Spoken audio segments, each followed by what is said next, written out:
Hello, this is another tier list I made. Remember I said in my last tier list I wanted to do a tier list on Mechasaur? This is it. Now, this is a sort of Smash Bros tier list, and if you know what I mean by Smash Bros, then what I mean by that is at the top you have, Mechasaur, which is kind of that, which is there because, that's what this tier list is about, plus that's what Smash Bros tier lists do since they have the character they play at the top. So, yeah, that's that. Now, I will be explaining every card and what it does because that really does affect the ranking of all these cards. So there are four tiers. Mechasaur is a tier, but that's not really a tier. It's just to let you guys know what this video is, what this tier list is about. We have amazing, decent, fine, and waste of space. So what will I be judging them on? Well, obviously the main thing I'm judging them on is, when they're summoned by Mechasaur. How good are they when they're summoned by Mechasaur? That should be very obvious. But yeah, that's what I'll be judging them on. Also, in case you didn't notice, but yes, I will say this just in case, there is no tricks or environments because Mechasaur cannot conjure tricks or environments. It will always conjure a zombie. So yeah, there's no tricks or environments here. So yeah. Alright, well, let's get started then. Okay, first up, we'll go from bottom to top like before. First up in the waste of space is Valkyrie, I believe. Yeah, sorry, don't know why I'm forgetting his name, but yeah. What this card does is while it's in your hand, every time a zombie gets destroyed, it gets +2. Now, again, Valk is a very good card. It's just when summoned by Mechasaur, it's horrible. Why? Firstly, because it doesn't have attack when spawned. When it's summoned, it doesn't have any attack, and since it wasn't in your hand, that means if a zombie dies on the field, it won't get attacked since that only happens in your hand. And you might think, okay, well, maybe you can say you can body block with it, but no, you cannot because in case you don't play Plants for Zombie Heroes, Team Up, the ability that allows you to have two plants in one lane, that's exclusive to plants. It does zombies do not have it. So yeah, this effectively does nothing. Literally, the only thing this does is um, the only thing this does is just make it to where you can't hit a target, which can be very dangerous. In fact, the biggest example of this is Electric Blueberry. If Electric Blueberry is there, then you are very, very in trouble because there's a literal because unless you buff its attack, there's nothing you can do. But yeah, the fact that you have to use another card to make this useful is why it's in this tier waste of space. So yeah. That's that. Next up is fine. Now, fine is, well, what it says. Fine. These are fine when summoned. They're not the best, but they're definitely better than Valk since they can actually attack and do something, so that's why they're in a different tier. Starting off with Cheese Cutter. Cheese Cutter is fine. When you play a zombie evolution, it destroys a plant, but this is something that, in case you don't know, whenever Mechasaur summons something, it will not do its evolution or fusion ability because you didn't evolution or fuse it, so yeah. So it won't destroy a zombie. I mean, it won't destroy a plant, sorry. So it is effectively just 4/4 stats, which is better than Valk since it can actually attack and kill something, yeah. So yeah.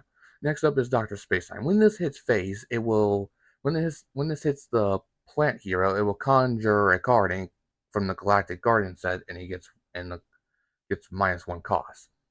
Now, this can be good with Mechasaur, but the problem and the main two reasons why it's in fine is firstly it has to hit the plant hero. If it hits a plant, which makes it will not conjure, which makes it very easy to chump block. Plus, it doesn't really have that good stats for how late in the game you play it because with Megasaur you have to play it with at turn 8 or 9 with teleport or teleportation zombie. So 5-1 stats for the 1-5 stats is good in the early game, but really not good in the late game. So yeah, that's why it's in fine.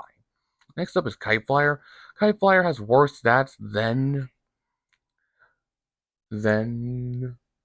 sorry. If you hear other voices that are my own, recording with family members in the house. So yeah, please excuse that. I'm sorry. But yeah, Kite Flyer. again, it when this does damage, it will draw a card, which again can activate Mechasaur. And it is more reliable than Doctor Spacetime, which is good. The reason I put it's in fine despite that is because A, it has worse stats compared to Spacetime, but also, and this is something some people may not know, if the target has armor, it will not deal damage, therefore it will not draw a card, which is very bad. Since so yeah, because of that, it's in fine. Next up is Jurassic Fossilhead. Again, Jurassic Fossilhead will not have its professional evolution, so will not gain stats unless you buff it.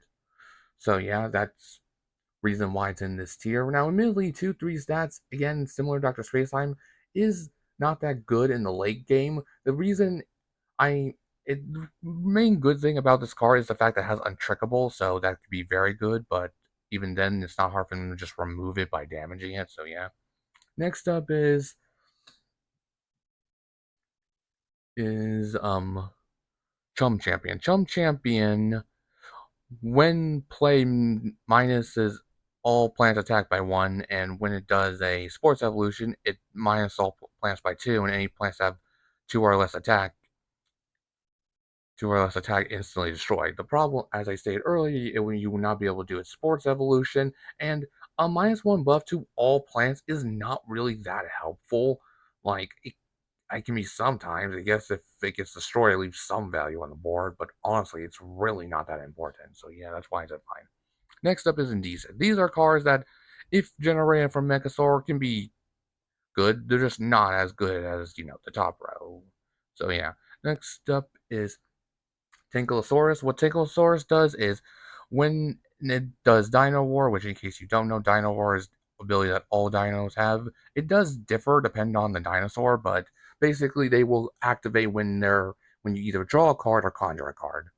So when this one's Dino Roar activates, it will do 2 damage to a random plant or the plant hero. That can be good.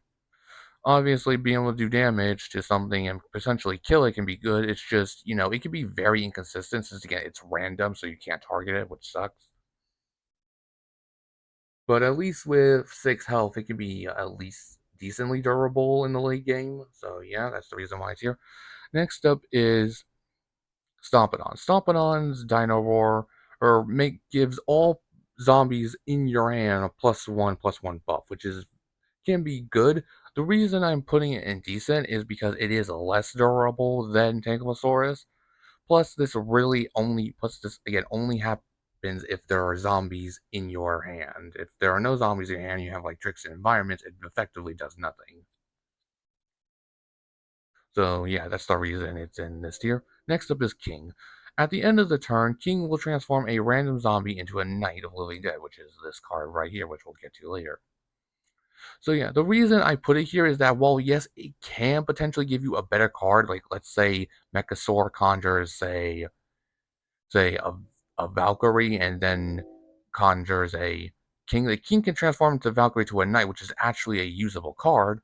The reason I'm putting it in decent though and not amazing is because, as I stated, it is completely random, meaning that if you get unlucky, it will transform the Mechasaur into a knight, which is very bad because obviously you can't summon any more history zombies. So yeah, that can be very bad. Next up is Raw Zombie. Raw Zombie does is when it's played, it minuses the plant's sun by 2. Now that can be very good. The best time you to get this is during the start of the next during the end of the start of the new sorry, when the next turn starts in Mechasaur does Dino War to get this, because then it will instantly minus their brains by 2. I'm sorry, Sun by 2, which can be good. The reason it's indecent is because that only happens at the beginning of the turn. If it happens during like the trick phase or something, it basically does not matter. So yeah, that can be. I put up higher because obviously with -2 Sun cost, that can be actually quite impactful. Like for instance, if they have Shamrocket, then in that -2 costs may not allow them to play what they want, but also play Shamrocket when they normally would be able to. So that's why it's higher. Next up is Orchestra Constructor. When this is summoned, it gives everything a +2 buff. The reason I put it in decent and not amazing is because this really relies on you having a full board, which to be fair, a lot of time with Mechasaur you will have.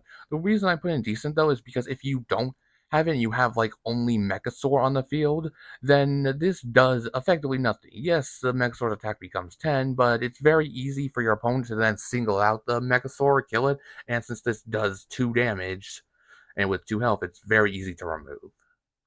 So yeah, that's the reason why Orchestra Constructor's here. Next up is Night of the Living Dead. Now, Night of the Living Dead, admittedly, should probably be in fine tier. I was really debating on decent or fine.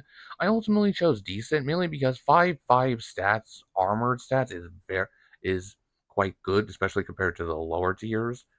But the reason I put it in here, and the one that is actually interesting, is it's the only not only armored character in the game or armored card that has armor 2. If you don't know what armor does, armor subtracts all damage from 1. It means effectively their health is what 1 above. Like for instance, this says 5 health. If it had armor 1, it would be 6 health, effective 6 health. But it has armor 2, what that means is it effectively has 7 healths.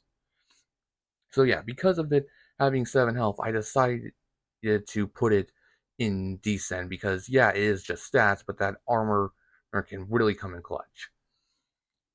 So yeah, that's why it's in decent. Next up is amazing. Next up is Monto Bronto. I put it in amazing because you almost always get it. Okay, in my last video when I talked about Mechasaur, or I said you always get it, which is technically true and false. Okay, Monto Bronto will always appear in the water lane because it is the only history aquatic zombie. So because of that, if it Mechasaur is summoning something in the water lane, it will guaranteed be a Monto Bronto, which is the reason why it's amazing. Because so much of the time you will get this, which is very good. Plus, so once it's summoned, at like the end of the turn it will obviously grow with Dino Roar. So yeah, plus when this does Dino Roar, it destroys all plants in its lane, which is very good.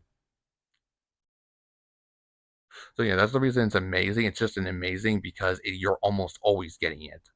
Next up is Mustache Monument. Mustache Monument is good because when it's summoned, if you play a zombie on top of it, it does a bonus attack, and bonus attacks are obviously incredibly good. Now, the only downside with both Mustache Monument but also Coliseum is the fact you can't play Gravestones on top of it because, you can't use a gravestone, but that's honestly not that much of a downside. Plus, a bonus attack is more than worth it, in my opinion. So yeah, that's the reason why it's up here. Again, Coliseum to a very similar reason. You can play another minion on top of it, which what Coliseum does is when you play a minion on top of it, fuse it, it gets 2 attack, 3 health, and frenzy, which is incredibly good. Good. Even like a very weak card can be incredible on this. Plus, again, it allows you to place something on top of it, which is why it's in this tier. Next up is Undying Pharaoh. This card is incredible. I would say maybe it's the best thing you can get from Mechasaur. Actually, that's not maybe. It is the best thing you get from Mechasaur flat out. One of my what Undying Pharaoh's ability is your zombie hero cannot go below 1, meaning you effectively, as long as you don't deck out, you cannot lose the game. Flat out. If this is on the field, you cannot lose the game. So it basically forces this plants to deal with it. It basically forces plants to deal with it. They have to answer this if they want to kill you. So yeah, that's the reason it's up here because, just not being able to die is incredible. Next up is Raptor. Raptor's in this tier mainly for 2 reasons. Firstly, A, if it does hit face and draws a card that will obviously activate Mechasaur, but which you may think, okay, well with 2/4 attacks, that's still bad. It's not as bad as, Dr. Spacetime and Kite Flyer, but still bad. But this gets to its Dino Roar. When it Dino Roars, it will grow to attack, meaning that if this is unanswered, it becomes a 4/4, a 4/6, a 4/8, a 4/10. Basically, they have to answer it. And this brings me to my second reason, is it basically forces them to choose. This could be said about both Bronto and Undying Pharaoh, but I think it's most with this card and Tomb Raiser. Basically, if this is on the field and it's growing, if they have like Shamrocket, assuming they don't have 2, which hopefully they don't, then they have to pick, do I either kill the Mechasaur, which is going to do either a bullseye and give my opponent a minion, or do I want to kill this before it starts ramping out of control and, you know, killing them. Plus, the fact that it has so much attack is very good, since even if they put something in front of it to chump block it, it'll probably kill it. So yeah, next up is Tomb Raiser. Tomb Raiser is similar reason to what? Sorry, I don't know why I'm forgetting his name. Raptor. I'm having a brain fart. But yeah, that's the reason why, similar to Raptor, they have to answer it, because what Tomb Raiser does, if it hits Plant's face, it will summon a tombstone in a random lane, which can actually be helpful because sure, or Megasaur can't spawn something there, but that will help your chance getting a Monto Bronto, which, as stated, is almost guaranteed, but still that can help. But another reason why I'm putting it in here is for two reasons. Firstly, Gravestone can be anything, meaning that if you're very lucky and it hits face, you can get a Zombot, which if they don't answer it, just wins you the game, which is incredible. But another reason why isn't, and one that's actually not listed here, because the icon here, the Tomb Raider icon's outdated. It has different stats. It actually has 5 attack and 3 health. I don't know why the icon is not updated, but yeah, it has 5 attack, not 5 attack and 3 health, not 3 attack and 4 health. That again, this is outdated. So yeah, they basically are forced to answer it because 5 damage is a lot, especially in response to Gravestone. And even if they chump block it, it's 5 attack. That's killing almost just about nearly anything that is like Soul Patch or something. So yeah, that's the reason it's in tier. And next up is Mechasaur. Again, Smash Bros. Tier list. I don't need to explain this. It's an even tier, but yeah. So that's this tier list. Well, there's not much else I got to say. I hope you enjoyed, and I do plan on doing more videos with my voice, mainly because I just like listening to myself. Alright, well, thank you for watching, like and subscribe, and